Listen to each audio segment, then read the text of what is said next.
This is Eyewitness News up close. Plus, later this morning, Obamacare. Millions more Americans have health coverage than ever before. It is saving billions. But many of us are also now paying higher deductibles and higher premiums. So what's the future of medical care for all of us? This morning, we asked the head of one of New York City's biggest and most prestigious hospitals. Welcome back to Up Close. There was a time not that long ago when if you had a pre-existing medical condition, a health insurance company could deny you coverage. No more. There was also a time that once your child turned 21 or graduated college, they were on their own in terms of health insurance. No more. And more than 40 million Americans not that very long ago had no health insurance. If they got sick, most went to the emergency room. We all paid for that. If those who say they want to repeal health care reform have their way, all that would return to what it was. So what's a real 411 on what is now known as Obamacare? Joining us this morning, Dr. Ken Davis. He is CEO of the Mount Sinai Health System, which is Mount Sinai Hospital and all the other hospitals you've acquired over the years, right? And 7 other hospitals and hundreds of ambulatory facilities.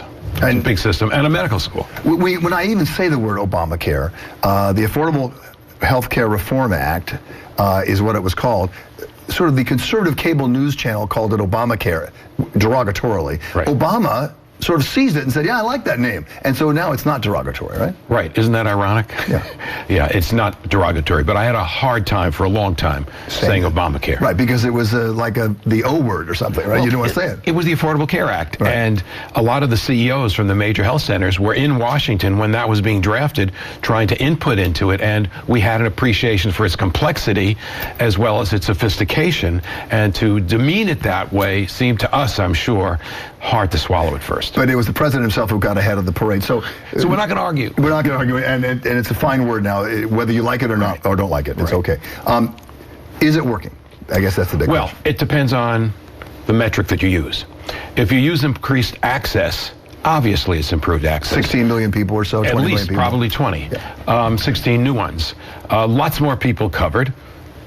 A small majority by Medicaid rather than the exchanges, but clearly that's had a big impact on those who have coverage. And having coverage is a good thing. I say that not just as a doctor, but as a patient too.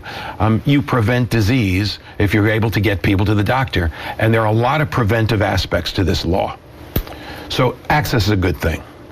Have we improved quality? Yes, there are a number of metrics that show that. Readmissions are down, hospital-acquired infections are down, but we have a long way to go. Have we bent the cost curve? Is this financially a good deal for everybody?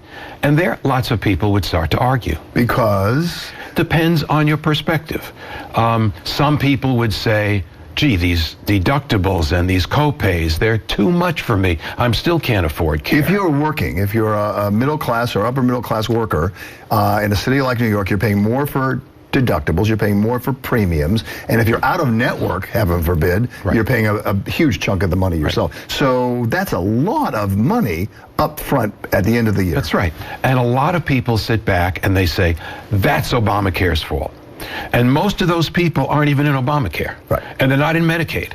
They see their premiums going up from their employer or the insurance that they've bought from United or Aetna or Emblem or Blue Cross, and they say, this is Obamacare's consequence. And the truth is that we've just moved money around because we all paid for those people, those 20 million people who were not insured, who went to the ER as a primary care. Right. We paid for that. Right. But your premiums as an individual or as through your employer, that is not a part of the exchanges, and you're not in Medicaid, those premiums are changing not because of Obamacare. I mean, those premiums are changing because the macroeconomics of healthcare are what they are. It's expensive, and the costs keep going up. And until we change our system from fee-for-service medicine, where the doctor and the hospital and every provider gets reimbursed for everything they do, to what we call value, which is paying for a population, paying a given amount of money, and putting the hospital at risk, and the provider at risk, and the physician at risk for your outcome. We're not going to change the equation. Take your doctor hat off and put on your CEO hat. Right. Do you want that? We want to move to value. We think the system has to become more efficient. We want to be part of the change. We're now engaging in contracting with the insurance companies that put us at risk. And so we want to be aligned with the patient and the payer so that we all have the same incentives. A lot of people who criticize Obamacare would say, you know what, these insurance companies are making too much money. And yet, just this last week, United Healthcare, which is the largest insurer in the U.S., says they're going to pull out of the Obamacare exchange next year. So how much money could they be making? Well, remember, what they make in the exchanges is perhaps to them less important than what they're making off me. Off of you. Yes, right. And what happens off of you, again, is not related to Obamacare. That said, United made a financial decision that they can't survive in these exchanges.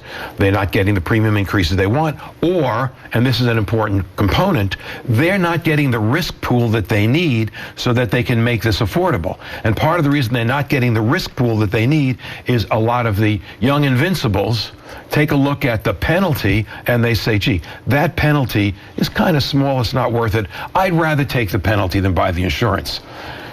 That's a problem with the bill.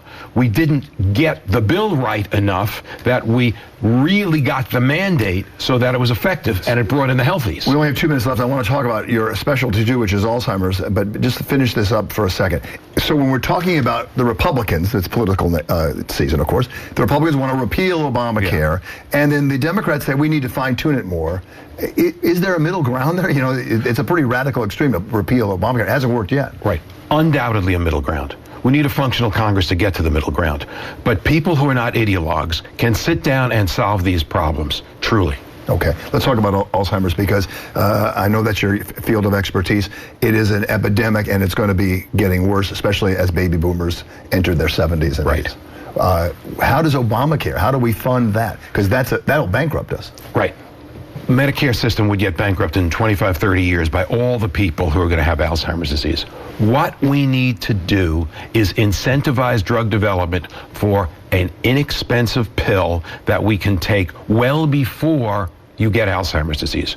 We know that Alzheimer's disease is going on 25 years before you have brain failure. So take a medicine that's prophylactic in nature? Exactly like a statin for your heart.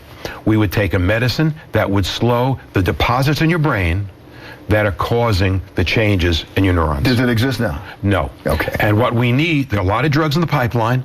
There are lots of theoretical reasons that we can be optimistic in the long run that we can get that kind of drug.